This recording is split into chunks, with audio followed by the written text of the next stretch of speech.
there is an argument to be made that sheep created golf. They were called links land because they linked the land to the sea. And when you mix sea and land, you get sand. Who in their right mind would add sand traps just to make it harder?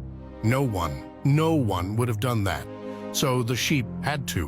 While grazing on those coastal lands, sheep would dig at the sandy ground with their hooves. That's how sand naturally became part of the course. But what came first, the golf course or the sheep? The sheep. So, did the sheep build the whole thing? I just love how he didn't even, he posed that rhetorical question. He's like, which came first, the golf course or the sheep? The sheep, you idiots. Welcome back to the Vanity Index podcast. I'm Chad Mumm here, as always, with Wells Adams. I want to bring in the listeners to the beauty that just happened right before I pressed record, Chad. And I think it was the most Vanity Index thing I have ever seen, which was you pulling out a can of Zin and popping it in before we start talking golf. It's like, you got to do it, man. It's basically the first tee of our podcast. Zin goes in. Got to make sure you got tees in the pocket. Make sure you got your scorecard, sharp pencil. It's just part of the game these days. So yes, Zin, if you're listening, you're powering all content across the internet, but particularly this podcast. So listen, we've gotten a lot of compliments about this show, and I don't want to pump our tires up too much, but I think that we got the best compliment recently about the podcast thus far. And I don't know if you know who I'm talking about. I know exactly who you're talking about. The caddy starter at our club texted us saying how much he loves the show. And for whatever reason, that meant more to me than my father saying he likes the show.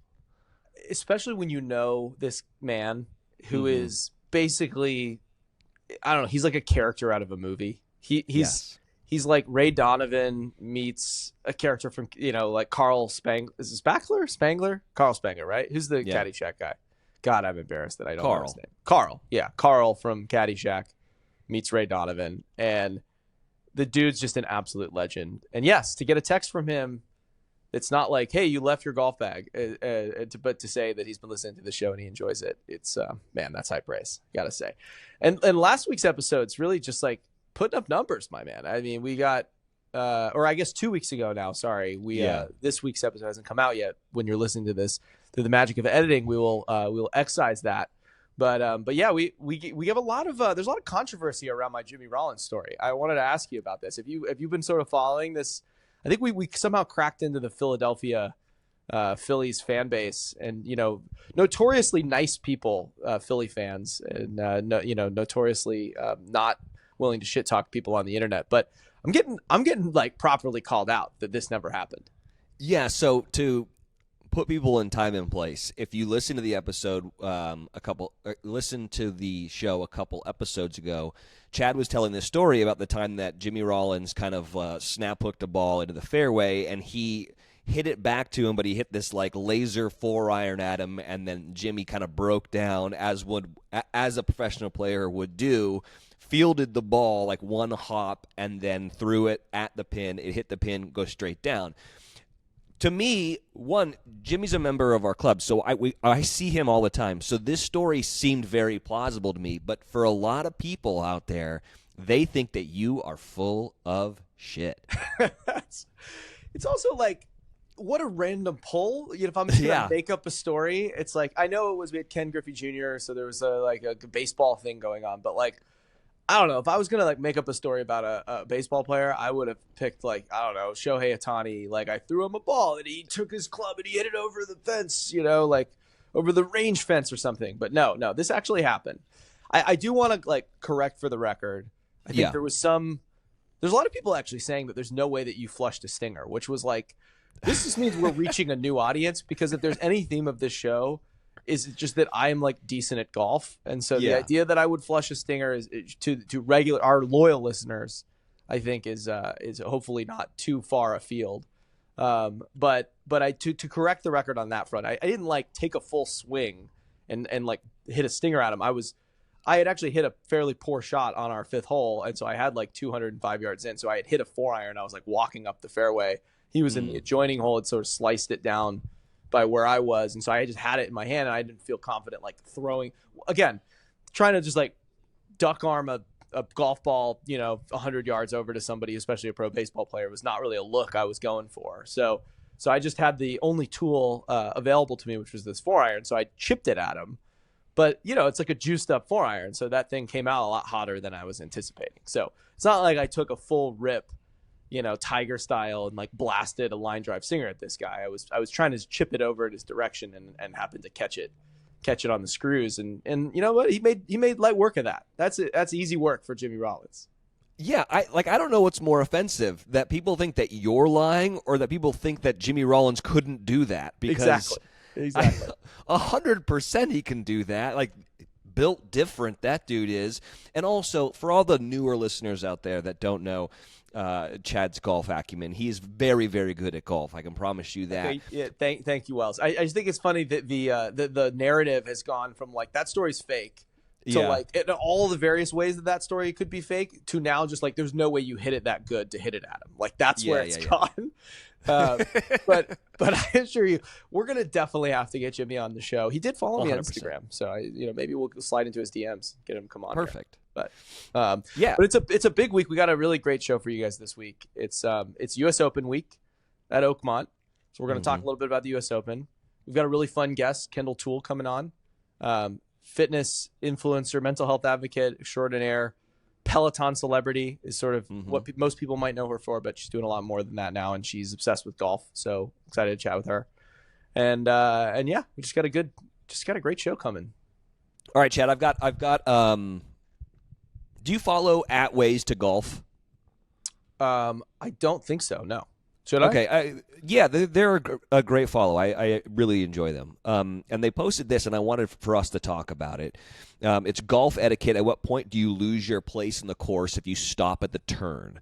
So public course, no marshal. This was like on Reddit or something. Yesterday, a buddy and I walked 18. At hole 9, we caught up to a fivesome of older guys, probably 65 years old, who were finishing up on the green and stopped at the clubhouse. One of the guys went to his car out in the parking lot, so we played 9 and walked the 10th tee. They were still at the clubhouse, so after waiting about 3 minutes at the tee, it had been over 15 minutes since they had left the green, we teed off. As I started walking, I hear someone yelling at us to stop. They roll up, accusing us of cutting them off and saying we're supposed to wait. One even blocked my push cart with his golf cart. I calmly told them the tee was empty when we arrived, and we waited, but moved on to keep pace. The guy yelled at us, yada, yada, yada. It was this whole thing. My thought is, well, I'm wondering, how do you feel about this, Chad? I mean, listen, if you're a fivesome, they say they were a fivesome ahead of them. Yes, they were 5, and they were 65, so they were slow. And you're in carts, and you get, someone comes up on you, and I think, did you say they were a twosome? Did I hear that? They were a two. They were walking. Yeah. 100%. The etiquette is to just like let that group play through, and if you finish your ninth hole, and you go and you're futzing around in the clubhouse, and you're not at the tee box, you're not going straight to the tee. I think it's fair game if the course is open in front of you, especially to like go ahead and play through. Now you probably want to say, hey, you guys mind if we go ahead? I think the etiquette would be to just like give them a little heads up, but they definitely should have like let them go through, and they absolutely shouldn't have like blocked their push cart and been dicks about it. I feel like this is pretty cut and dried etiquette wise, especially if you're a 5. By the way, I get so paranoid if anybody's pushing us ever, like even if I'm a foursome, especially if I'm a 5-some or 6-some, and there's like a 2 or 3-some behind us or a 4-some, I'm like uneasy until we let them play through. I'm so conflict averse. I'm like, should we let them play through? And Wells will be like, dude, they're like a hole behind us. I'm like, should we let them play through? Like, should we just wait for them? Like, hey, how about this par 3? Let's just let them through. So I would be like the first person to say like, you guys go on, and I think this one's pretty cut and dry.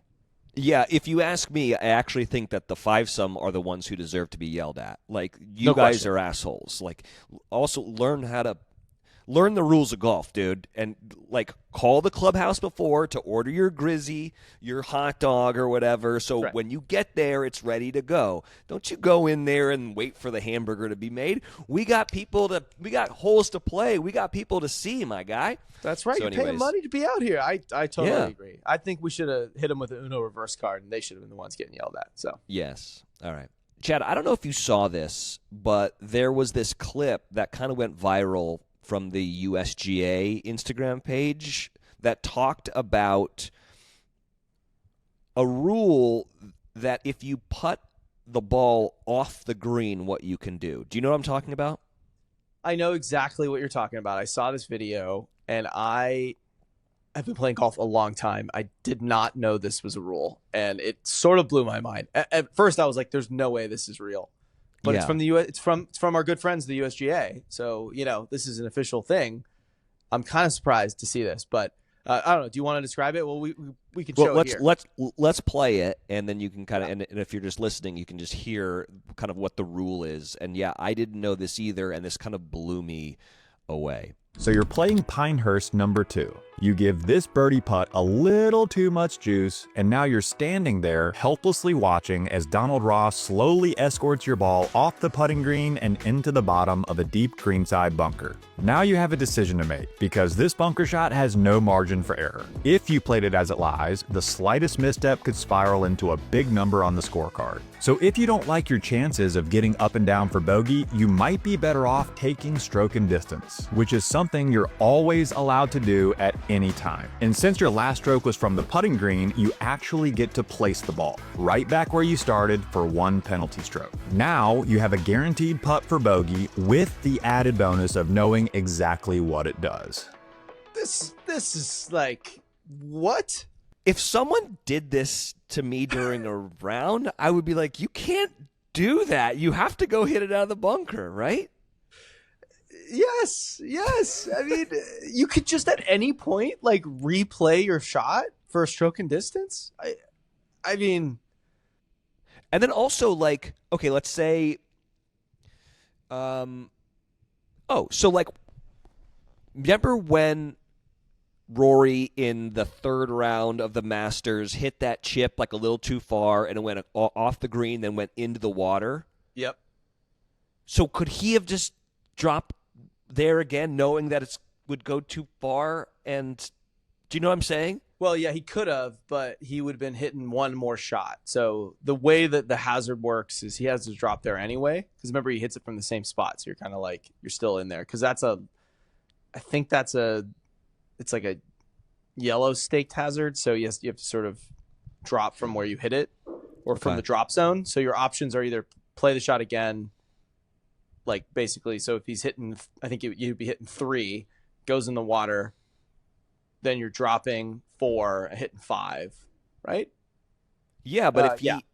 So Okay.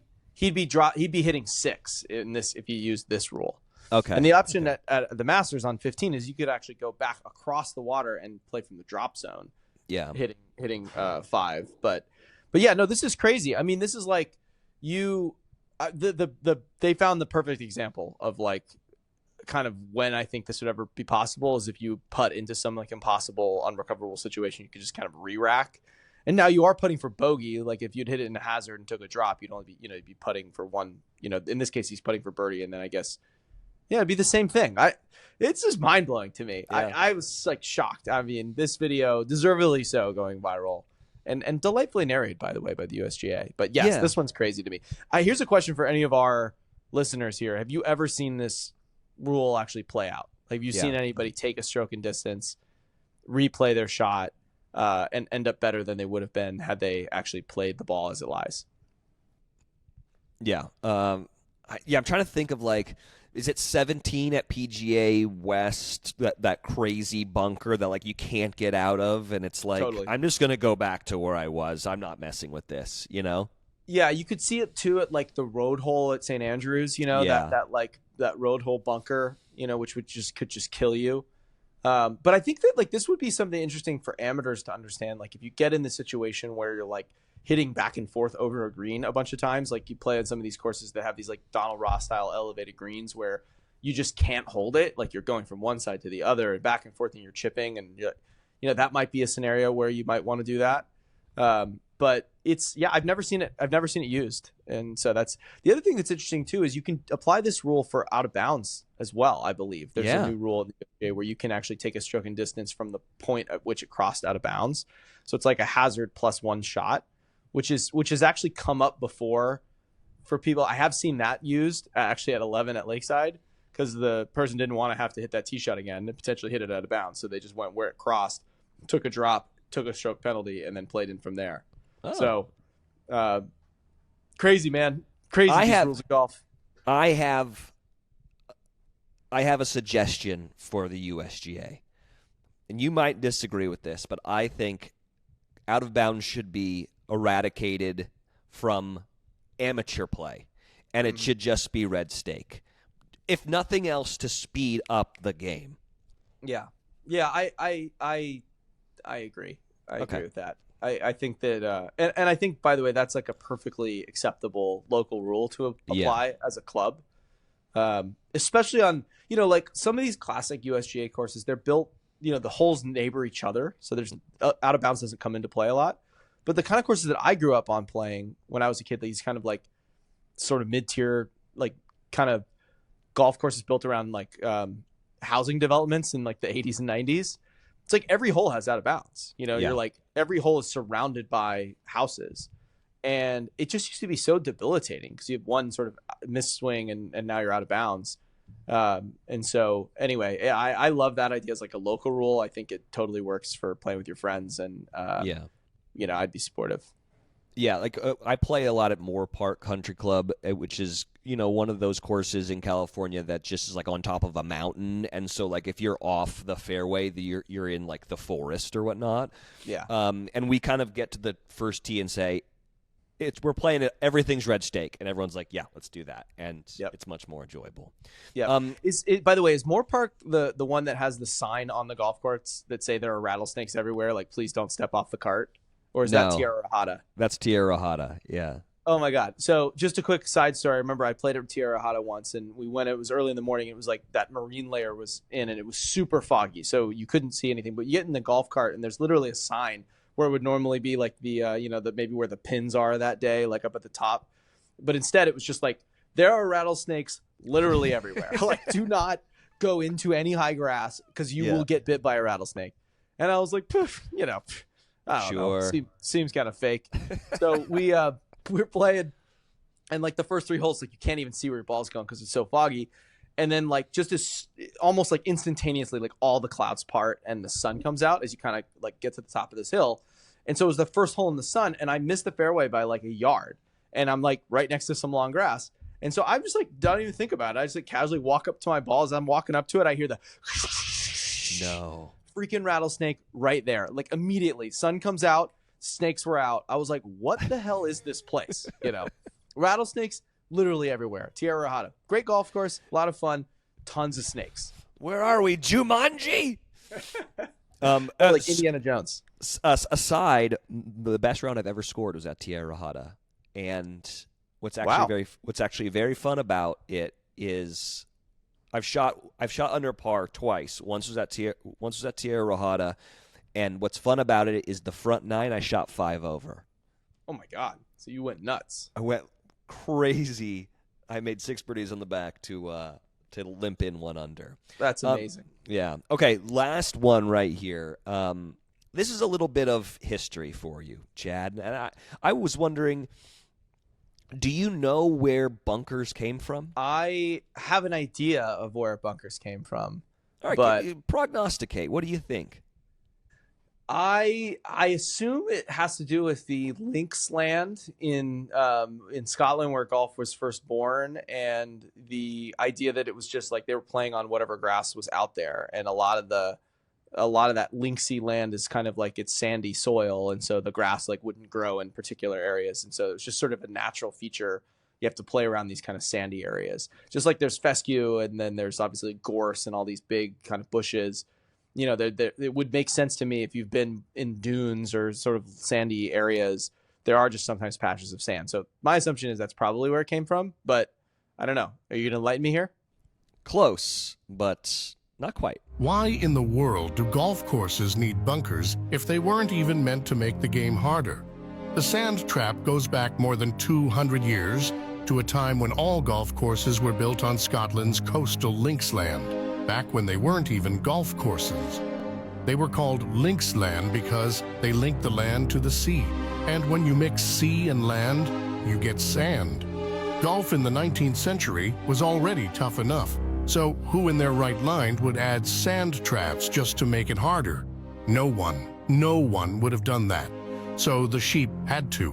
While grazing on those coastal lands, sheep would dig at the sandy ground with their hooves. And when the cold winds from the North Sea blew, the sheep would huddle in those hollows for shelter and warmth. That's how sand naturally became part of the course. But what came first, the golf course or the sheep? The sheep. So, did the sheep build the whole thing? Follow us to keep learning all about the best sport in the world. Wait, who is this guy? I love this narrator. Yeah, I don't know. But there is an argument to be made that sheep created golf. Wow. I just love how he didn't even, he posed that rhetorical question. And he's like, which came first, the golf course or the sheep? The sheep, you idiots. It's like, no pontificating there. Just, was that AI? I felt like that's not how a normal human talks. I'm obsessed with this. Hey, what is that account? Golf by Frank. Golf by Frank? Yeah. Who's Frank? I want to meet Frank. I don't know. Wow. Okay, yeah, that's a good one. So I was half right, I guess. Yeah, you were right. Have you ever played golf with sheep on the golf course? King's Barn. Mm. There's a hole where there's sheep adjacent. There was a paddock that was right off the fairway, and my buddy Andrew Firestone hit his ball in there, so he jumped in there and hit, and he was scared of the sheep. I don't know why. Sheep are very timid. But so yeah, yes, yes. By the way, famously so. Famously yeah. timid. Funny enough, the only time I've ever seen sheep on a golf course was in the United States at Whistling Straits. They have they have two courses. There's the Irish course is the one that they don't play the championship course, the championships on, but super fun, kind of link style. And yeah, we come around the corner and there's just sheep grazing right next to the tee box. And I was like, oh yeah, look at us playing links golf. This was before I actually went to Scotland and played and saw what real links golf was. But yeah, never seen him in Scotland. I feel like I should. I feel like there's all these places. There's definitely all these off the radar golf courses that you see on the internet about in Scotland that are kind of there's no clubhouse and you just go out and play and the sheep are the ones that graze and maintain it.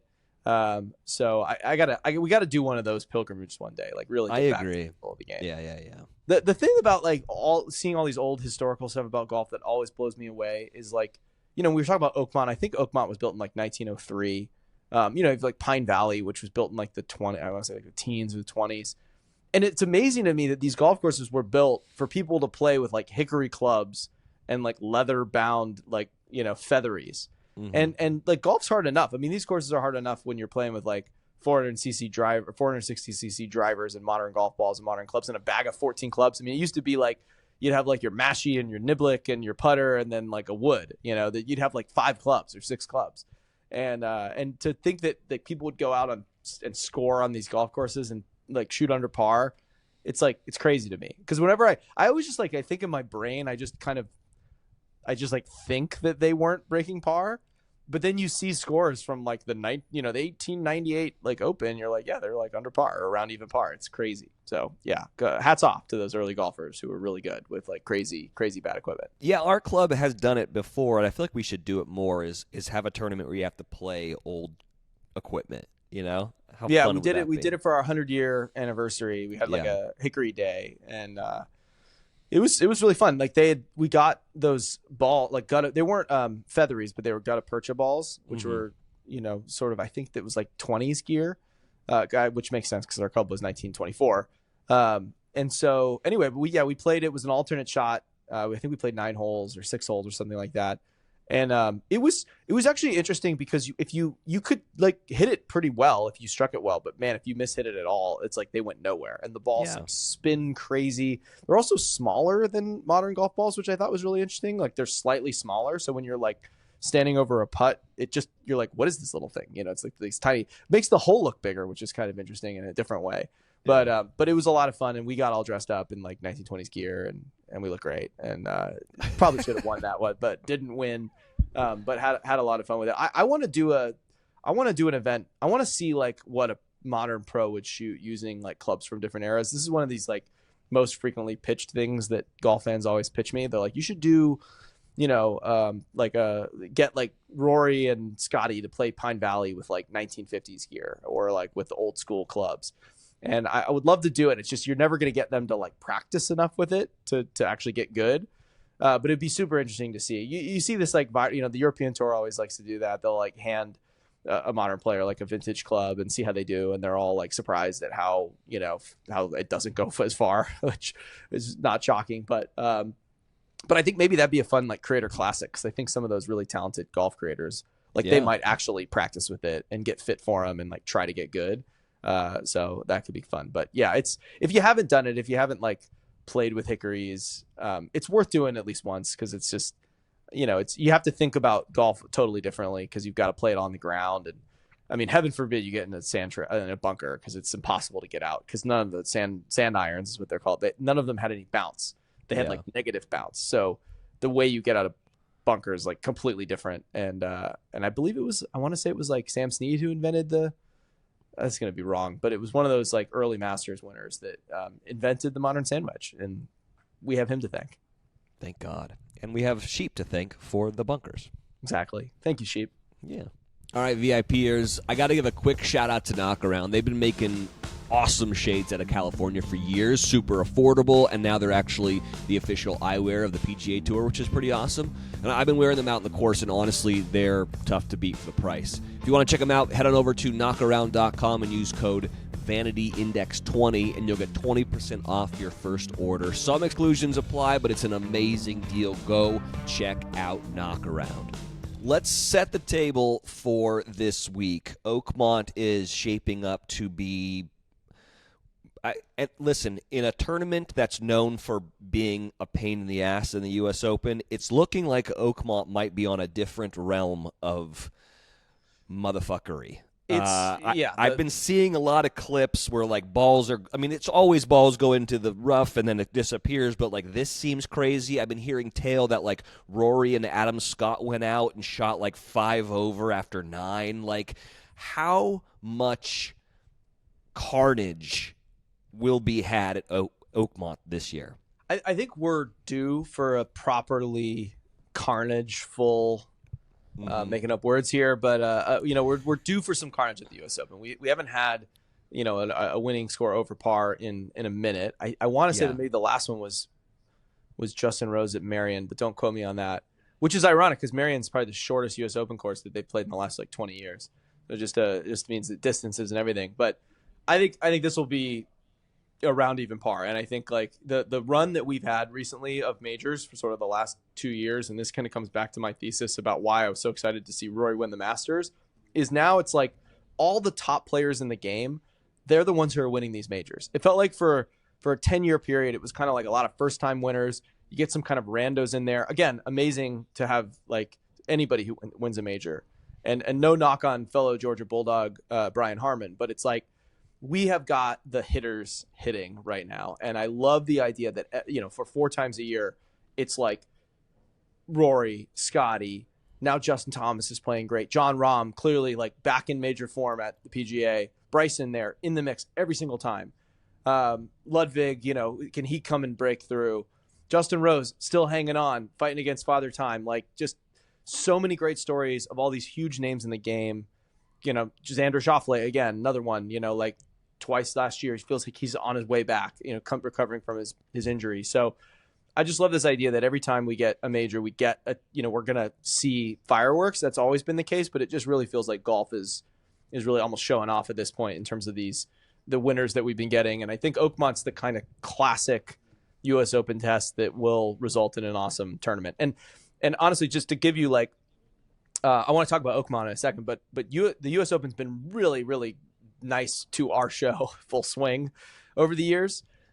We, for whatever reason, it's like every single US Open we've had an episode out of it. Like it's paid off a huge storyline. So in season 1, it was Matt Fitzpatrick's win at Brookline. That was one where like I think our camera crew like ran onto the green at the 72nd hole to celebrate with him, and we had to be like, "You're still working, like capture the moment." But that was a kind of unexpected but incredible ending to an episode. Season 2, we had obviously Ricky Fowler like going on a run, and then Wyndham Clark, who had joined the show like a month earlier and comes and has this breakthrough win. It was like, you can't script it. And then last year at Pinehurst, the Rory Bryson battle down the line. It just always seems to give us the goods for the show. And I mean, I can't even imagine what this year's going to bring. So, yeah. I think maybe the first thing we probably need to talk about the U.S. Open is the longest day in golf, which is a bunch of qualifying rounds all around the country. And there was one that saw us see Max Homa, who has been in the hunt for a lot of majors, have to try to go qualify alongside Cameron Young and Ricky Fowler. Yep. Max Homa splits with his new caddy, is out there hoofing his own bag, which is crazy, I guess. But Max, you have my number. I would have come out there and hoofed for you. But what is your just real quick thoughts on how this tournament allows people to get in, which is kind of interesting and different and unique? Yep. And then also, like, is it crazy that we don't have Ricky Fowler and we don't have Max Homa playing in a U.S. Open? I mean, one of the coolest parts about the U.S. Open is that it's an open, it's a national open. So you can qualify obviously through points and world ranking points and obviously being a past champion. And there's all kinds of like pro level ways to make it to the U.S. Open. But it's an open. So, anybody with a handicap, I believe under sort of 1.5 or 2 or something, you have to have a minimum handicap for the USGA, can enter into local, then, regional, then sectional qualifying.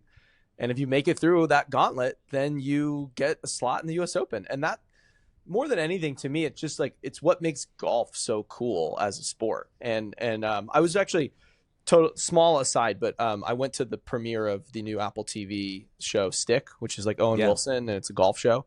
And a friend of mine is producing that, Ben Silverman, who created The Office and, Ugly Betty and Jane the Virgin, just a bunch of great shows. He's a really talented producer. And one of the things he was talking about before the premiere was what makes golf so interesting is that, like, there's no draft. There's no PGA Tour draft. There's no pro golf draft. You can literally come from nowhere and play your way into the biggest tournaments in the world. And it's all just quantifiable. There's no eye test. There's no judgment call. It's not like you impressed the scouts or you did well on your Wonderlic test. It's literally just like, do you shoot the scores? And I think the U.S. Open is the personification of that, where you can just literally show up. And if you shoot lower scores than everybody, it's not likely you will, but you could. And you could get, a dentist in the field. I guess there's a dentist in the field this year. The one that was most impressive to me is this kid, Mason Howell, another Georgia boy, 17 years old, high school junior, shot 18 under par through 2 rounds. Yeah. And to qualify, which, by the way, that sounds amazing on its face. He was tied for the lead. Someone else shot 18 under too for 2 days. Like, that's how freaking competitive all this is. And to have like a, multi-time PGA Tour winner like Max Homa and multi-time winner like Ricky Fowler not make it through. And I think they were in like a 5-for-1 playoff with Cam Young, who made birdie. Just shows you like what it means to play in this event, what it means to be out there. And I think befitting our national open, it's like, it should be the hardest test. It should be the most grueling, demanding challenge that you face all year in golf. And if you're lucky enough and talented enough to make it, it should be a fight. And I think that like a lot of the narrative about how hard the U.S. Open is about just like the literal how difficult the course plays. But for these pros who are so accurate and such good ball strikers, I think it's just more of like it's almost more of a mental thing, because they're so used to golf courses that present essentially like a very fair test. So if you are the best ball striker of the week, like, you're going to win. I mean, that's kind of the way the PGA Tour likes to set up events. It's sort of like parity and fairness, and not a lot of bad bounces, not a lot of rub of the green. That's why a lot of these players have a hard time playing in the British Open, the Open Championship, because there's a lot of rub of the green and bad bounces. But But I think with the U.S. Open, when the rough and the fast greens and these classic courses with like crazy undulations on the greens, it just becomes a mental test because you get bad bounces and you're going to get a great lie in the rough. And the next hole, you're going to get a horrible lie and you're pitching out sideways. And I think these guys are so used to being able to control every variable that it just adds a lot of this mental pressure because you just have to be comfortable knowing you're going to make like a couple doubles or you're going to make a bogey or two. And so how do you just like stay in the fight? And so you look at like these players that have that elite kind of fight in them. And you know, it all comes back to like Scottie Scheffler again, you know, somebody who just doesn't seem to get rattled. Feels like he's got to be he is the favorite odds on, but I feel like Oakmont sets up so well for him, how far he hits it, how good of a ball striker he is. I don't know. I can't wait. It's always my favorite. It's always like the beginning. It feels like the beginning of summer to me. The U.S. Open, just like as long as I can remember. Seeing that red, white, and blue gets me thinking about 4th of July, which is my favorite holiday. So I'm pumped about it. Have you ever? Let's talk about Oakmont for a second. Have you ever played Oakmont? No, I haven't, but I have a clip that I want to share with everyone that if you are a fan of the show, you've heard before, but I think we need to listen to it again. Okay, let's see. Ready for this? All right, so you might recognize these two handsome boys and a very beautiful woman, Paige Spiranek. This was from just a couple weeks ago, her talking about playing at Oakmont. I heard a rumor you might have broken par at Oakmont at the media day. Is that true? Yeah, so I shot a 68 at Oakmont. I was 4 under on the back nine, so I started on hole 12. It was a shotgun start. And I 4 under, and then we had a couple of weather delays, and I kind of let it go a little bit on the front, but still held it together. But yeah, everyone was like, you shot what at Oakmont? You know, I'm seeing all these clips about how hard this golf course is, and I believe Paige, but that is all the more impressive that she shot that at that course. I think, well, one, there were multiple witnesses, so this is not an erroneous, uncorroborated story like everyone's accusing me about my Jimmy Rollins story. There were plenty of corroborating witnesses there, including other content creators. And Paige is a baller. She's got game, so I don't doubt this at all. She's 68 at Oakmont. Oakmont's par 71, so that's 3 under par. We should do a little tracker on the accounts to see like who beats Paige in round one. Just say like, how many players do you think are going to be better than 3 under after round one? I think nobody. Maybe one. Now, caveating, obviously this was a month and a half ago. There's a month and a half more of rough grown out, and obviously the greens are rolled and U.S. Open pressure either way. But still, shooting 3 under at Oakmont, unbelievably good, unbelievably impressive. So I'm curious which of these tour players are gonna get better than that number from Paige. So we'll have to like hit her up on this because I think like we'll do the Paige cut line. Like where's people at on the Paige cut? Do you think anyone will be able to beat her score? I think you'll probably get someone at 3 under. I feel like the first day, someone might get hot and go out there. I think the winning score will be around even par, but I could see someone getting it to like 2 or 3. Yeah, I could see someone getting it to 3 under. I always feel like too, as golf fans, like you get all hyped up about how hard these courses are going to be, and then someone's like shoots 65, and you're like, how? You know, it always is like kind of, I feel like a weird gut. I don't know why I care, but it always feels like a weird gut punch when like everyone's talking about how hard the course is, and then there's like someone's like 7 under par after round one. You're like, what the hell? What the hell? I thought this was supposed to be hard.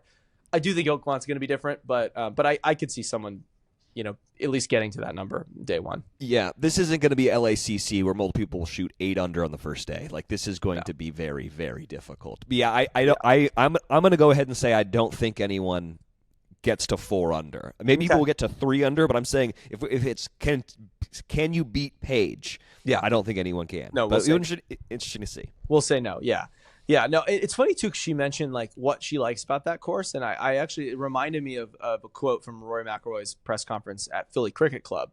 And Philly Cricket is sort of visually very similar to Oakmont. There's not a lot of trees. There's barely any trees. Pretty wide open.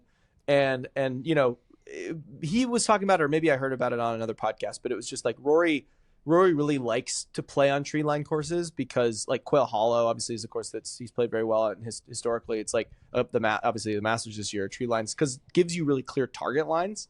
And if you're hitting driver and you're carrying it as far as Rory is, up there 330 yards, 340, it's like you want to have a visual and a target line. And when you're playing at a place like Oakmont, it's wide open. So there's not really like visual target lines. It's all like on the ground. So you're aiming for like a knoll. You're not aiming for like a tree, or, you know, you're not shaping it around a corner. And so, you know, it'd be interesting to see. It's funny too, for like Paige, that's like a huge advantage. Like, she doesn't want a bunch of OBs. She doesn't want water. She doesn't want a bunch of hazards. She doesn't want a bunch of trees. The course is wide open. She actually gets more focused and hits it better. I kind of feel the same way. Like, you and I played Old Barnwell. I feel like I played great at Old Barnwell because until I got that horrible read from the caddy. But other than that, you'll never let it down. Never going to forget it. That poor high school kid. He doesn't even know how much I'll never stop hating him for that. Do you remember his name? No, I blocked it out, but I think it was like Chance or something like that. But yeah, of course it is. Anyway, but I feel the same way too. Like, I really love kind of courses that set up that are open like that. I mean, our club sort of plays that way. So I was lucky enough. I played Oakmont for the first time last year as a part of this like Wasserman outing. And it was funny because we were like recruiting people for Happy Gilmore 2 in that time period. I want to say it was like September or something. So my job was to get Colin Montgomery to come up to be in Happy Gilmore, because there was a scene that they had written for him and they wanted him in the movie. And so I had set up a phone call with him, and the timing of it ended up working out that I was like literally pulling into the parking lot of Oakmont in my rental car, like on the phone with Colin Montgomery, and not remembering, because I was just trying to be in pitch mode. I was like, "Oh, Colin, guess where I am?" And he's like, "Where?" And I was like, "I'm pulling into Oakmont." And then he just like went silent. And I was like, "Well," I was like, "Obviously, you've played here a few times." He's like, "Chad," he's like, "when you walk into the locker room, like, go up the stairs. There's a giant wall of all the first and second place finishers, and go find my name on there. And notice that it's in the right column, not the left column." He lost to Ernie Els. I think he pissed it away or lost in a playoff or something. Came in second at Oakmont. So it was like the site of Monty's probably closest call to get a major. So I stuck my foot in my mouth on that one. But we played, okay. But it was nice, and Oakmont's amazing. So we played it, and we're like halfway, through the round, and I'm like just kind of in awe of the place. And I look over one fairway over, and it's freaking Neil Shipley. And I'm like, "Oh, hey, Neil." And he's like, "Hi, Chad." Apparently he's an Oakmont member, also a Wasserman client, so I think he was out there for that. But, just like casually running into Neil Shipley was great. He obviously was playing a lot better than I was. My only golf story from Oakmont, I had the craziest start that I've ever had in a round of golf. So get up on the first tee. It's straight downhill par 4. It looks really long on the card, but it plays a lot shorter because it's like straight downhill. But all you got to do is get it in the fairway. And you could literally land the ball 30 yards short of the green, and it'll roll up to the green. So I was hitting it great on the range. Step up on the first tee, complete ejection, push slice out, like way out of bounds, like almost into the turnpike, to the right, or whatever road that is to the right of the course. So I'm like, not, immediately hitting my provisional, barely find the fairway, somehow eke out, get it in for a double bogey. So I, kind of make par on that second ball. And I'm pissed at myself because I'm like, God, I'm 2 over already. Like, what are we doing? So we get to the second hole, which is a shorter par 4. And it's not really drivable, even though we're playing kind of up. So I'm like, I'm going to try and press one up there. So I hit driver again. Same exact thing. Push slice out of bounds. So I'm like two for 2 and like T-balls out of bounds. And I'm so mad at myself. So I hit my provisional again. Hammer. Hammer. Yeah, exactly. I'd be hammered like crazy. Pull my second shot like way left, like complete double cross, almost into another fairway. And then proceed to hole out the 115-yard gap wedge, like on the fly, which is, I've been playing golf since I was 6 years old. It's like over 30 years. I've literally never like Kobe'd it where I flew it in like on the fly. And so I made par on the second hole with like a hold out gap wedge from like 115, just like straight in the hole. And it was one of those things where the caddy was like, "Oh, that's over the green." And we're looking around, and it's just like, obviously the cup's like destroyed. And I'm like, "I think it's in the hole." And there it was. So that was, and then after that I played like a lot better. I kind of got calmed down, and I think I probably shot like 76 or 75, something like that. I played well, but it wasn't nearly as penal as it's going to be. I thought the course was really fair, like very straightforward. It's, for my game, obviously these guys can hit it so much higher and carry it on these greens, but even like the 8th hole, which is like a 250-yard par 3, like you can land it short and run it up. I think I hit it into the bunker and got up and down. Like it felt very fair. I've played courses that are notoriously known for being hard. This felt like very fair. And actually, like, interestingly, 2 weeks ago, recording this pod was the Memorial, and I got to play in the Memorial Pro-Am, and I thought Muirfield Village was like way harder than Oakmont, but that's because that course is like tailor-made to destroy my golf game. It's like you have to be able to hit fades off the tee. There's just rough and water and hazards, and you get out of position, and it's like you can make a huge number really fast. Whereas Oakmont, it felt like you missed the fairway. It's like you could pretty much like make a bogey, and if you hit the fairway, good chance of just hitting the green. I don't think I made a single birdie, actually. I think but it was easy to manage your way around that course as long as you were kind of hitting fairways. So, and the rough was playable, so you could kind of like hack it out and get it up by the green and try and get up and down. So anyway, I'm excited to see it and can't wait to get back out there. It's one of the best. Well, I'm excited about this U.S. Open, but I'm even more excited about the show today. Kendall Toole is going to be on the show here in just a couple of minutes. Let's take a quick break, and when we come back, we're going to have Kendall on. And I'm very interested to see how she ties into golf, because I just know her as like the Peloton girl with the awesome playlist. Exactly. So I'm excited for this one. Stick around. You're listening to the Vanity Index podcast. All right, guys, listen. We listen and absorb a lot of podcasts, but have you heard about Invested in the Game? It's the new golf podcast from Charles Schwab. I heard about it, and I thought, like, why is Charles Schwab launching a golf podcast? Well, turns out they have, like, a ton of podcasts focusing on investing and the markets. Makes sense, right? They've got a bunch of them. But here's the thing.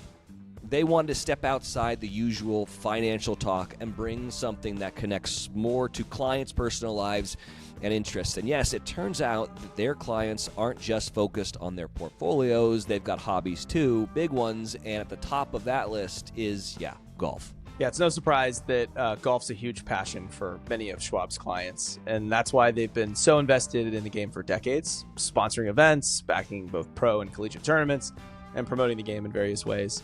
And this is absolutely true, by the way. Charles Schwab has one of the best kind of content teams around golf. I always love their commercials that they do and talking about sort of unsung heroes in the game. But with this new podcast, they're really diving into that world to bring you stories about people who've really poured their time, money, and heart into the game. Each episode features fascinating stories from folks who have made golf what it is, challenging, rewarding, and sometimes frustrating hobby. To kick things off, they've got some great guests lined up, including Andy Johnson from Friday Golf, Dottie Pepper from CBS Sports, who, by the way, had a front row seat to Rory at the Masters. So if you're a golf enthusiast or someone who just appreciates a good story, this podcast is for you. Go check it out at schwab.com/thegame or wherever you listen to your podcasts. That's schwab.com/thegame. Check it out. All right, welcome back to the Vanity Index podcast. Very excited. Today we were thrilled to have special guest Kendall Toole on the show. Kendall is a powerhouse in the fitness world, a Peloton instructor known for her high-energy classes and uplifting personality. She became a voice of empowerment for thousands, motivating people not just to push their physical limits, but also embrace their mental strength. Beyond her work on the bike, Kendall is a passionate advocate for mental health awareness, a fierce advocate for living authentically, and someone who continuously inspires her community. We're so excited to have her on the podcast and also find out where her correlation to golf comes from. Welcome to the Vanity Index podcast. Kendall, thank you so much for coming on. Thank you. Thank you for the clap. No, thank you for having me. I'm excited to chat golf. Like, I don't often get to talk about golf. I post it on social media and I get a ton of bros telling me I'm doing everything wrong. So I'm excited to have a conversation about it and speak for myself once. You and me both, Kendall. We were talking about earlier, a bunch of these golf bros and Philly fans have been coming for me. I told a story on a previous pod that I've been told is cap, as the kids are saying these days. But anyway, we're excited to have you. I love that you're a tireless mental health advocate. We need more of that in golf. Golf's the most mentally frustrating sport that I've ever played. But how did you get into golf? Tell us about your golf journey? Well, it started as golf journeys do, ironically with an ex-boyfriend, which we're going to be really polite. I'm in a great relationship now. I've never been happier in my life, and I met the right person. But I hate when I talk about golf because I'm like, well, it started out of technically just wanting to be petty and get good at something to spite him. Yes. So kind of where it began. He enjoyed golf a lot. I liked being in the cart. And then I was like, you know what, let me try. So I posted a video of myself, my first ever golf swing. Granted, the driver itself was probably the height of me. I'm like 5'4" on a good day. I'm mentally 6'4", but I'm physically not. And so the compensation doesn't go too well when you have a golf club that's the height of you. And I tried to swing, and it was a swing and a miss, and then another swing and a miss, and just terrible. Worst swing I've ever seen in my life. I decided to post that on the internet like an idiot because I was like, I want to show that it's good to be a beginner at things and to try something new. Well, to my behest, quite a few professional golfers would take my classes when I worked at Peloton. And so they commented and they're like, oh my gosh, we all start somewhere, all this. Yeah, when freaking Justin Thomas is like, yay, way to start day one. I'm like, bro, like, fuck. So it kind of opened a thing. Well, long story short, this guy and I break up after I built a cabin with him with my own bare hands. Get your name on the deed is what I learned from that. Don't do free labor. Whatever, I'm now good at a Home Depot, so that's fine. But TaylorMade approached me after that and was like, hey, we're trying to like support women in golf. We'd love to work with you. And I was like, oh, that was his favorite brand. Huh. I could get sponsored by TaylorMade. I got to do this. So I just like decided to take up golf, partly out of being petty, but partly because I started to like it because what you were saying, Chad, it is the most frustrating sport in the world, but it's similar that when you have a good shot or when you are in that right mental headspace, it just, everything, you get into flow state when you're in a good place with golf. So I try to strive and reach that. But as we all know, that's the challenge every single day of playing. Do you still remember the first time you like hit the center of the club face? Because I know I do. I do. It reminds me of when I hit like the center of a mitt when I got into boxing. It's very similar. It's the sound. There is nothing better than when you have like perfect contact on a driver and that sucker just shoots and you're like, I did that. Where was I? I was at someone's club in Jersey, which is always fun because it's a lot of cussing and way too many transfusions. So it's just like calamity. You feel like Tony Soprano's going to come out of nowhere and like whack you with a club. And so I was super like feeling kind of self-conscious. People kind of would take my classes. So they'd watch me when I was setting up and swinging and I'd get so much performance anxiety and would be terrible. But this one time I drilled that sucker right down the fairway, center of the green, outdrove, granted I was at the ladies' tees, but I'll take it, outdrove the other guys that we were playing with. And I was like, I did it. So yes, that was my I love golf moment. And I've been trying to reach that moment ever since. That's it. You get like one taste of it. And it's like one shot around, even if the worst round of your life, it's like, it always feels like you get to the 17th hole or something and you flush one and you're like, damn it. You know, like I thought we were done, but now, no, you're calling me back. So yep, it is. It is such a brutal game because you could be doing awful, but then you have that one good hole or that one birdie or that one shot and you're like, oh, I'm a great golfer. I love it. I'm addicted. Yep. Yeah, it's always for me, it's always the second shot on 18 that goes, that's stiff. And I'm like, where was this the entire day? But those are the golf gods saying, you're not done yet, buddy. I want to know like so you started out of spite, which is chef's kiss. I love that. One, do you think you could beat your ex now? And two, how good has your game got? Okay. One, couldn't beat him yet, but you want the follow up to that is my boyfriend now would kick his ass. He would be murdered on the course. So I am very, very proud of that. My boyfriend, Alex, he's fantastic. He grew up next to a golf course, which this is hilarious, where he grew up in Erie, Pennsylvania. It was essentially a babysitting pool for all the kids in the neighborhood. And there was this one guy that ran this golf course, and it was Alex and all of his siblings and all of his cousins. And this guy would just be like on babysitting duty. And all they would do is eat like glizzies and PB&J sandwiches and charge it to this one bill, to the point that their moms would get a call like, how did you charge $300 in a month on this bill? What the hell are you eating? So he's stupidly great at golf, to the point that before I kind of revealed him to everybody, because I wanted to kind of keep my privacy for a while, people thought that he was Ludwig Oberg because on the back shadow of him and his swing. And I looked at him and I'm like, you ass. Like the fact that people think you're a pro golfer from like a shadowy shot while we're on the green, like damn. And also, mind you, the guy who's considered the most handsome golfer on the PGA Tour as well. Right? I'm like, oh, good job. I'm a good picker. I finally figured it out. So yes, I couldn't beat my ex in golf now, but my boyfriend could, so I'll take it. I will take the handicap. Yeah. Do you carry a handicap? No. I haven't been able to been golfing as consistent as I was trying to. I will say living in like New York, New Jersey area sucked for golf because half the year you just can't get out. And then you go to a driving range, it's not the same. So we are down here in like the Jupiter area, and we moved down here 6 weeks ago. And let me tell you, I have never seen more golf courses in my life. We can walk to this beautiful little, like there's like a 9-hole, and then there's a full course and this beautiful driving range. However, it is humbling because everyone's good here, right? Because they play all year long. So there's like an 8-year-old next to me when I'm trying to tee off, just crushing the damn ball. And I'm like, oh God, I'm going to hit the little sucker. Like I look like an idiot and I'm 32 years old. So That's Charlie Woods, I believe. honestly, yeah, probably. Charlie Wood, someone else's cousins, nephews, whatever. They've just grown up. Like they came out of the womb with a driver and just like here to ball here. So I'm excited that it's going to be like it's something that we're trying to do weekly and integrate back into life, and just to stay focused and give myself a breather from everything else that's going on. I love the Jupiter move from New York. I mean, New York. My version of that was moving to LA. You know, I was a golf super fan my whole life, and even living in the city, I lived in New York for about 8 years, and it was like I'm the guy in the elevator on the way up to the office, like checking his swing, you know, when there's no one else in the elevator, looking at the reflection. You know, I thought about golf every single day, but it's so tough, and anything like becomes a whole day. You know, like if you're gonna try and play golf in New York, it's like you're done. Your Saturday is just over because you're gonna commute, you're gonna try, you're gonna wait in line. It's a whole thing.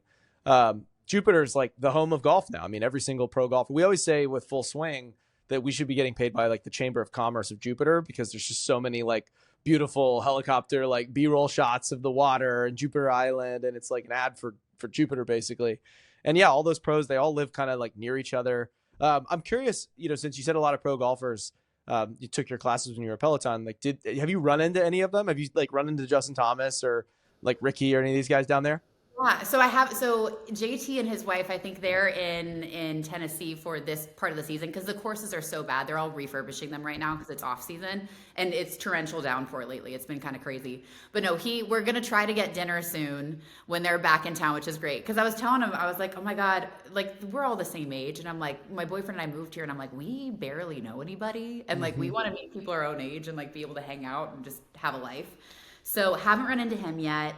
But I know I will. I'll probably see a lot of these people around. So I'm going to try to hit a couple of tour events and get to enjoy it when we can. So I'm pumped for that. That's great. I think it's your fault because of Full Swing, why I wanted to move down here. I'm like, oh, that's a really pretty area. Oh, this is really nice. And lo and behold, we moved down here. And then my parents are moving. They just put their house in California up for sale, and there's already an offer on it. So they're going to move out this way too. There you go. Damn. Yeah, they should pay you. They really do owe you. Everybody's coming to Florida. My parents moved to Jupiter as well.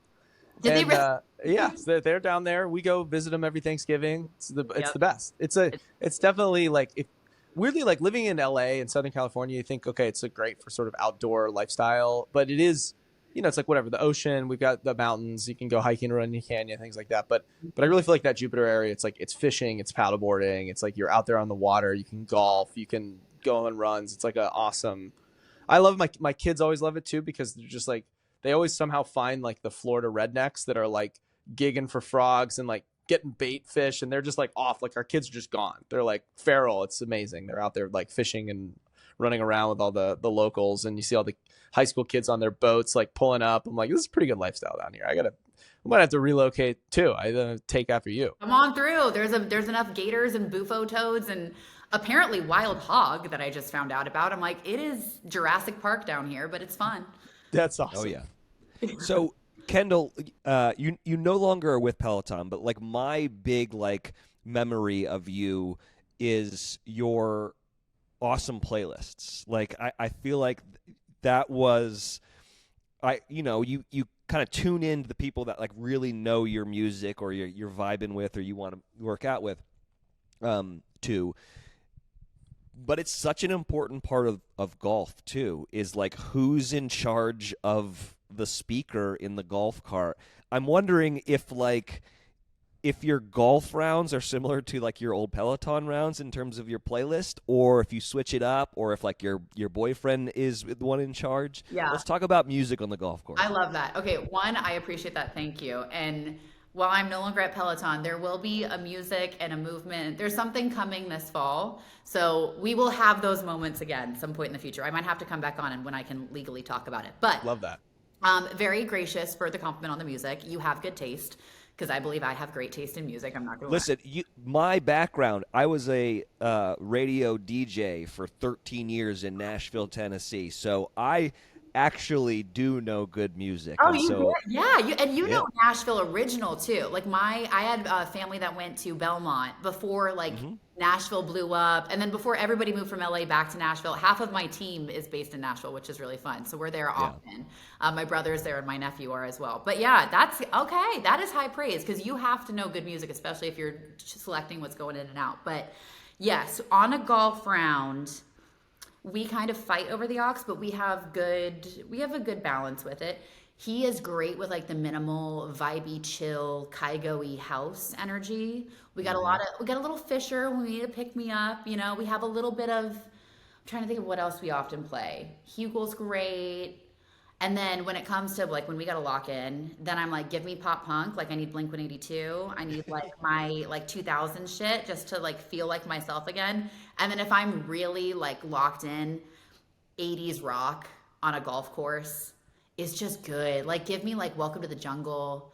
Dare I say Pearl Jam, but sometimes Even Flow can kill. Like there's, you got to find that balance, but it's good. It's good. it's so funny. I don't know if you guys do this, but I do this because I'm OCD and crazy person. That like if I'm playing poorly, I start to blame the playlist, and I'm like, we got to change the vibe. The vibe's not right. We got to go from like the 90s. Like I do a lot of like 90s alternative, like Jim Blossoms, and like I don't know why, but then the other thing that I'll go into is 90s country music, like a lot of Garth Brooks and Alan Jackson, which just slams for some reason. Crushed. Do you guys have that where you're like, we got to change the vibe? This isn't right. We got to get out of this. Oh yeah, no, I'm absolutely. Or I mean, you guys might not have this experience. I often blame the clothing. And look, I love my Lululemon. I wear it all the time, but I'm like, oh, it's just the skirt. Like the skirt's right. Like, oh no, it's this. It's like, oh no, it's the collar. All this. Or I wear way too much bronzer, which I probably won't need to now that I'm going to be living in Florida, naturally bronzed. But the bronzer would be on the collar, and then I'm like, oh, it's because of how my swing is. That's the problem now. So I will blame anything for a poor swing other than myself.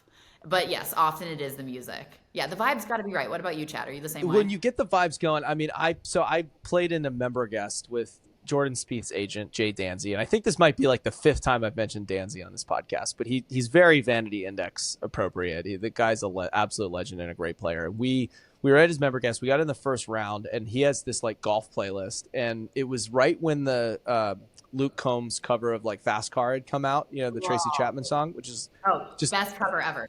Total vibe. So he like it comes on the speaker on I think the second hole, and he hits a ridiculous shot, and we make birdie, and then we play, and whatever, the playlist kind of loops back around. We're kind of focused on the round, and then it plays again. He makes another birdie, and then then we're like, maybe it's the song. So we're kind of like getting really in tune to the vibes. He, again, comes on again, makes another birdie. He ends up shooting 63 that day. So we're like in the clubhouse lead. Now, there were some evening activities that did sort of ruin our chances to win that tournament because we celebrated the first round a little too hard. But the next day we came back and we're like, okay, we got to recover. So we basically were like, it was just all wall to wall, like that song on repeat, just to try and get the vibes back. So I think, when you get a song that's working, you gotta follow anything to kind of keep the vibes. So yeah, that I'm never the one kind of managing the playlist. I like to do the pool playlist. I don't know if you guys have ever heard of Pool Suite FM, but there's an app that's on the App Store that's just kind of like, it's for the pool, and I don't understand like why it's so specific, but for whatever reason it just hits the vibe absolutely right. And so is it like yacht rock? It's kind of, there's a yacht rock station, but it's all music from artists I'd never heard of. I think most of it comes from SoundCloud, but it's so perfectly curated, and it looks like this kind of 80s. The app itself looks almost like an 80s Walkman style interface, like not even like 8-bit, but like just the black and white. I don't know. It's really hard to explain, but Pool Suite FM, just plugging that, unaffiliated. I don't get paid for Pool Suite, but it's cool. It's the ultimate summer vibe app. And I think that you could definitely pivot some of that to the golf course, especially if you're in Florida, and really be feeling the vibes. Oh, that's the best part. My biggest fear though now is that I remember when we were checking out the house, we built the house. It took like a year for it to build. And of course, there's a golf course like leading up into the area. And so my mom was down visiting, so we were doing a walkthrough. And as we're driving down this road, I am not kidding. I've never seen this before, right? We see this on memes and on Instagram and all that. But there were two ginormous gators. I mean, like 8-foot long suckers, just chilling on the green, mind you. Like, okay, I guess you're not going to putt because you're just like, there's a large reptilian creature, a dinosaur that is blocking the hole. And these guys were golfing. It didn't faze them. It was nothing. And I looked at my mom and I'm like, where in the hell am I moving? Like, who are these people that can do this? So maybe it's the music, maybe it's the vibes, maybe it's the sunshine and like the beautiful golf courses here. But I'll use that to like calm my nerves, knowing that whenever I get near a water hazard, I just need to treat it like something's going to attack me. Yeah, my parents, when I took my kids, I have little kids, and I took them to their, like, they live on a canal, which is like right there. So it's a body of water. And I'm like, any gators in here? They're like, there's no gators here in Jupiter. Like, it's fine. You know, kids they fall in the water. We can go tubing. Like, don't worry about it. And I'm like, it's just like wall to wall gators. I mean, the story about Florida is like, if you see like any body of water, there's an alligator in it, you know? And I will say the only time I've ever seen a gator in person has always been on the golf course. So there must be something about the golf vibes. First time I ever saw a gator was at TPC Sawgrass, actually. And then I brought my wife back for a thing, and we went out and played, and I was like, I bet we see an alligator today. She was like, no way. And then we get to 18, and sure enough, like, just laying there on the fairway, freaking alligator. You're like, dinosaurs. It's crazy. And the people here, like, they'll touch them. Like, they're like, oh, just tap it on the tail. It's fine. I'm like, oh, with the club? They're like, no, with your hand. Yeah, like, no. are you doing well? Like, No, yeah, pass on that.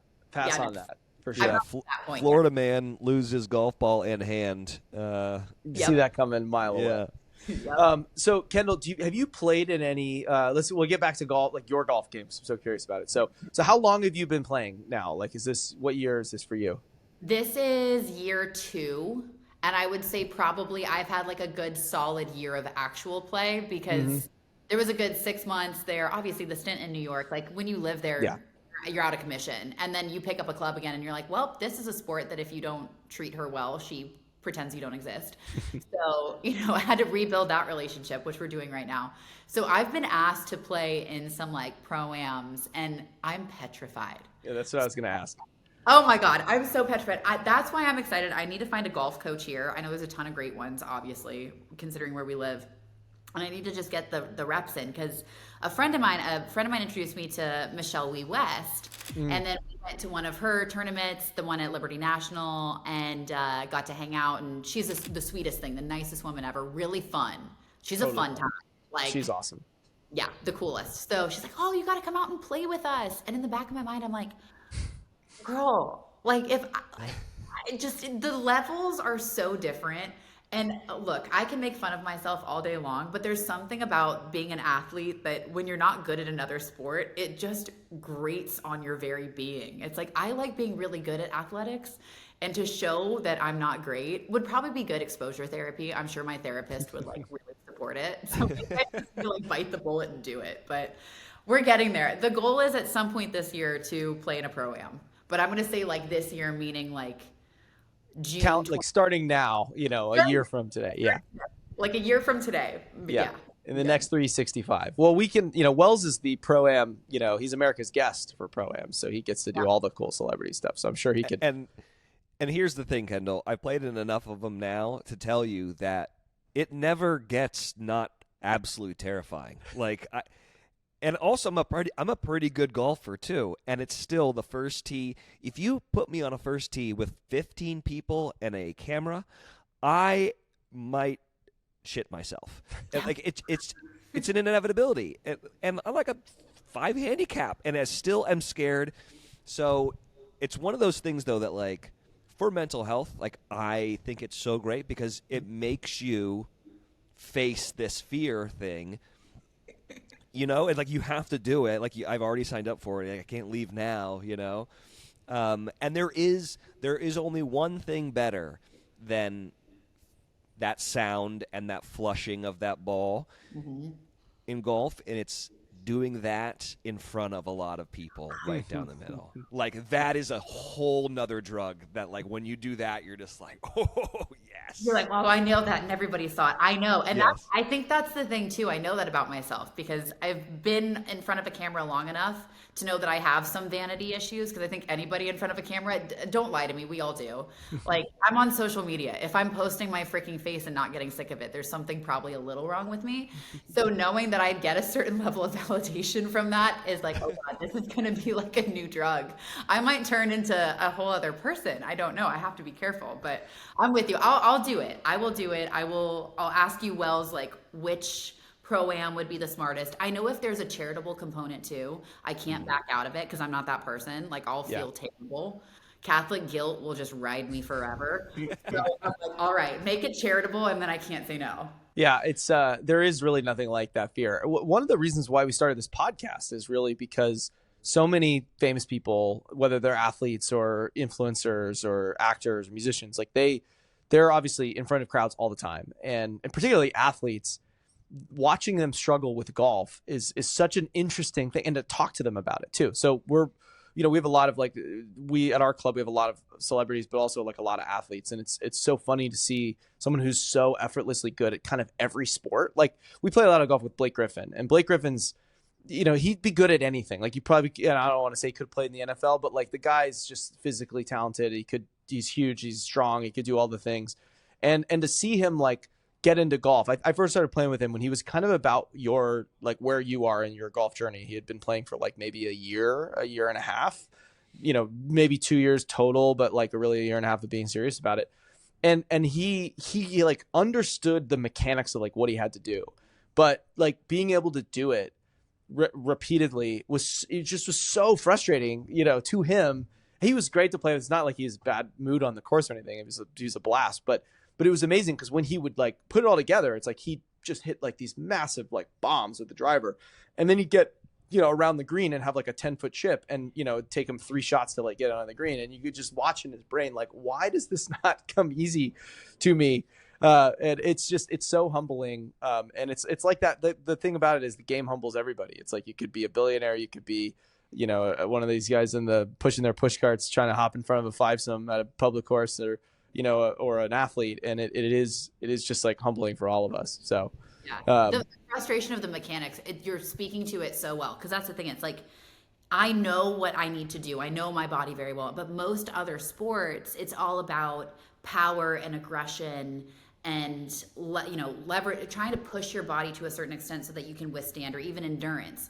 With golf, it's completely the opposite. It's knowing when to have power, but it's all about like dialing it back. It's knowing what your range is and how just minimal movements, minimal amount of connection, like having to control that and learn that kind of knob or that lever is so different from most other sports. Because usually you're used to being hyper competitive and really aggressive, which I thrive in. And then golf, no, pull it back.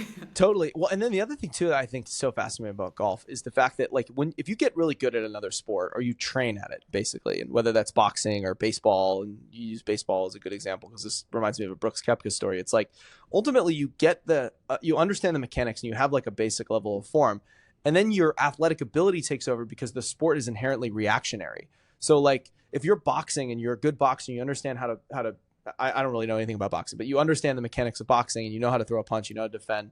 Like when someone is fighting you or you're sparring, it's like it's reactionary. And so your body's like whatever, the lizard brain is taking over and your training is kicking in.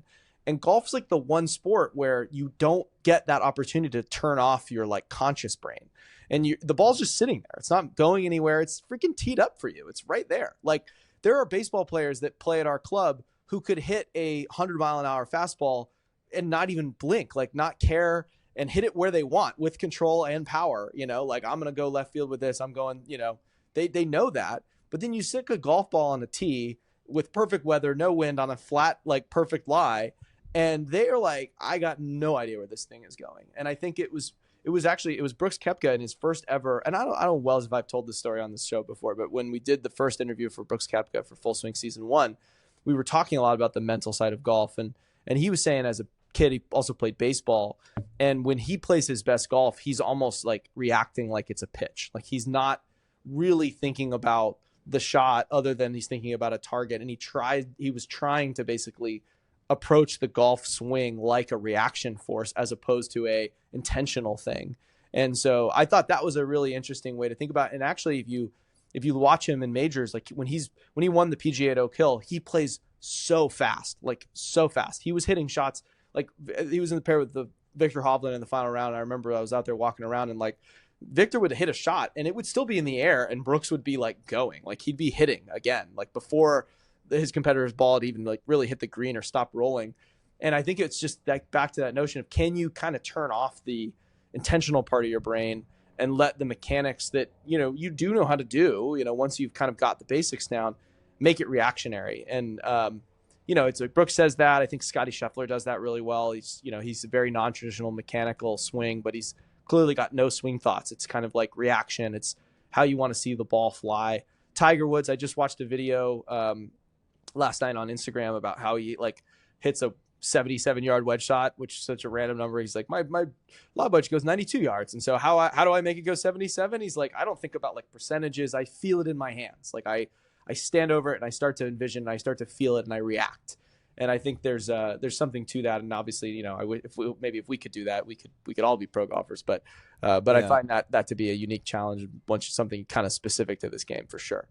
I feel like that's why the waggle is so important, because it is this thing that you do beforehand that gets you into an athletic feeling and motion, and you don't feel so stagnant. I did want to ask you, for me, like fashion on the golf course is very important. Like I want to make sure that like I'm the best dressed. Someone at our club told me once that he thought I was one of the best dressed, and it was the biggest compliment. But my fashion on the golf course has gone in stages. Like when I first really got into it as an adult, I was very athletic. It was very like a lot of Nike, a lot of Puma, a lot of like, like the tight jogger pants. And now I've gone back to like 1950s golf. But you're an athlete, so I assume that you would be very athletic wear on the golf course. But I don't know if that's true. So I want to know like your fashion on the course. Well, my number one thing that always bothered me was the fact that women's golf style is brutal traditionally. Like, no offense. So sorry if anybody loves it. And if anyone's listening from Lily Pulitzer, you're a wonderful brand. You're just not my cup of tea. Mm-hmm. But the kind of traditional, very 90s housewifey kind of golf energy where the skirt it's like throwback Catholic school, like a nun's gonna slap me if my skirt goes up an inch over my knee. And some of these country club rules, I'm like, listen, do not. Okay, the guy's pants are tighter than anything on my body. I look like I'm from a farm. Okay, if you don't look good as a woman, you're not going to play good. Like, I need to be confident, because God forbid I golf a shot. If my skirt twirled in a cute way and my ponytail flipped and I at least finished the shot like it was stunning, it's an IG photo and someone can be like, oh, that was cute. At least I look cute doing it. If I do it poorly, if I look good while doing it, I'll feel slightly better about myself. And that's what I try to tell women when they're getting into golf, because I want to play with more girls. I need more ladies with me. It's like, look, even if you suck, you're out in the sun, you look cute, you're buying cute outfits, and it's just a fun time to go and do something different and get to be present. So my biggest thing is it's balancing the sport with the function. It depends what club I'm at. If I could go full cute mode, not have to worry about a collar, like a public course, I'll really dial it up and have some fun and make it a little sporty, or dare I say maybe like a hint of a crop top. Nothing bad, but cute. But country club styling, depending on the rules, can be rough. I always go back, like I'm sponsored by Lululemon. I'm one of their global ambassadors. So I'm very lucky with that, they make great clothes that are very functional. So I love also for guys, by the way, like Lululemon pants are like the best golf pants. The ABC pant will change your life. I think that's all that Alex wears, even when we go out. It must be nice to only have one pair of pants that go for every situation.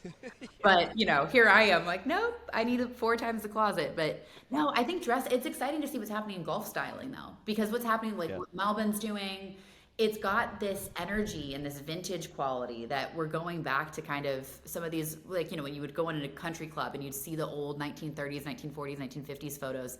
Nobody dressed like that. Like OG Jack Nicklaus, like, totally.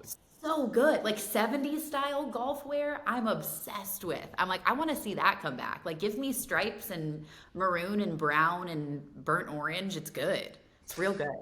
Yeah, what we talk a lot about, like how golf's just a lifestyle now, and you know, like fitness and wellness is a lifestyle, but golf's like a real lifestyle. And I think, like, especially for the vast majority or a lot of people who now work, their workplace has gotten more casual.